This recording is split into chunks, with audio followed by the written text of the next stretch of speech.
កសងមិនបានស្គាល់ក្តីរំខានគ្រប់ពេលវេលាបានជួបស្នេហាហើយ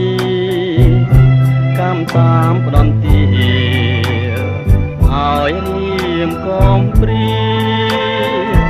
គ្មានគ្រាវសា